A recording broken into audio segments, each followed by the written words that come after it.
नमस्कारम, मैं हूं नेहा और आज हम बात करने वाले हैं COP15 में सदगुरु द्वारा मिट्टी को बचाने के लिए दी गई स्पीच के बारे में, या मुझे कहना चाहिए कि मैं उनके शब्दों से क्या समझी। आइए देखते हैं।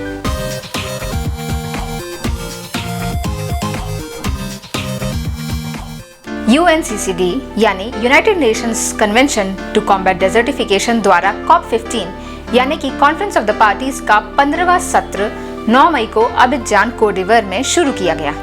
ये 20 मई तक चलेगा। दुनिया भर से बड़ी बड़ी हस्तियां, गवर्नमेंट सेक्टर, प्राइवेट सेक्टर और सिविल सोसाइटी के बड़े बड़े लीडर्स इस कॉन्फ्रेंस का हिस्सा बनते हैं और जमीन से जुड़ी हुई समस्या और उनके समाधान के बारे में बात करते हैं। इस बार वहाँ सदगुरु को भी आमंत्रित किया गया था और उन्होंने मिट्टी बचाने के लिए कुछ समाधान बताए।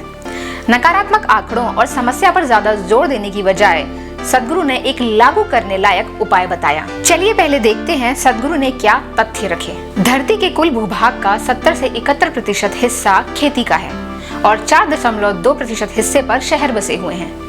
खेती और शहरी हिस्से के इस फैलाव की वजह से फोटोसिंथेसिस की प्रक्रिया में पिछले कई हजार सालों में 80% तक कमी आई है, जिसका मतलब है कार्बन डाइऑक्साइड का अवशोषण और ऑक्सीजन का उत्पादन काफी कम हो गया है। खेती की जमीन पर ध्यान केंद्रित करना जरूरी है और संभव भी, क्योंकि ये वो भूभाग है जिससे मनुष्य हर रोज जुड़ता है। मिट्टी में जैविक पदार्थ का प्रतिशत उत्तरी यूरोप में 1.4%, दक्षिणी यूरोप में 1.1%, संयुक्त राष्ट्र में 1.2 से 1.4%, भारत में 0.68% और अफ्रीका में 0.3% है।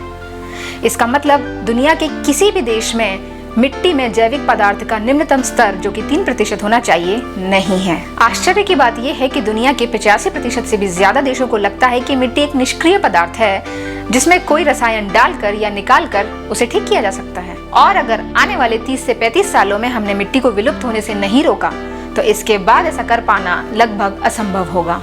अब देखते हैं कि सदगुरु ने इस समस्या के लिए क्या सुझाव दिया है। सदगुरु का मेन फोकस था मिट्टी में जैविक पदार्थ को कम से कम 3% से बढ़ाना, जिसके लिए उन्होंने किसानों के लिए एक इंसेंटिव बेस्ड सिस्टम सुझाया, क्योंकि इस उपाय को कृषि भूभाग पर लागू करना है जो कि किसानों द्वारा संचालित किया जाता है।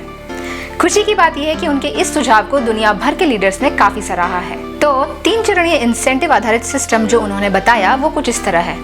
पहले चरण का इंसेंटिव किसानों को मिट्टी में जैविक पदार्थ 3% से बढ़ाने के लिए प्रोत्साहित करने के लिए दिया जाना चाहिए।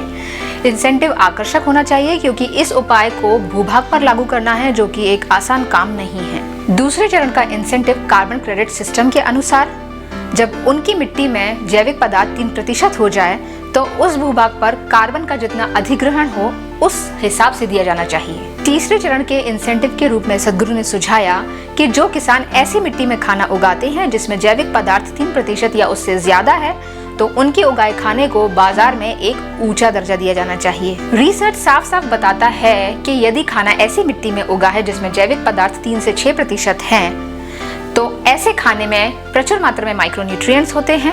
ये स्वास्थ्य के लिए बहुत लाभकारी होता है और इसे खाने वाले लोग ज्यादा उत्पादक, ज्यादा रचनात्मक, ज्यादा खुश और कम तनावग्रस्त रहते हैं। जैविक पदार्थ से युक्त मिट्टी न ही सिर्फ पोषक खाना प्रदान करती है बल्कि इसके और भी फायदे हैं। ये पानी को एक स्पंज की तरह सोखती है और सूखे की मार और बेहद खराब मौसम से हमें बचाती है। अच्छी मिट्टी कम निवेश में ज्यादा उत्पादन देती है, जिससे किसानों को ज्यादा फायदा होता है। ये वायुमंडल से कार्बन को अधिक मात्रा में सोखती है, जिससे ग्लोबल वार्मिंग कम होती है। सदगुरु मिट्टी बचाओ अभियान के लिए जो भी कर सकते हैं वो कर रहे हैं, लेकिन हमें भी अपना योगदान देना होगा।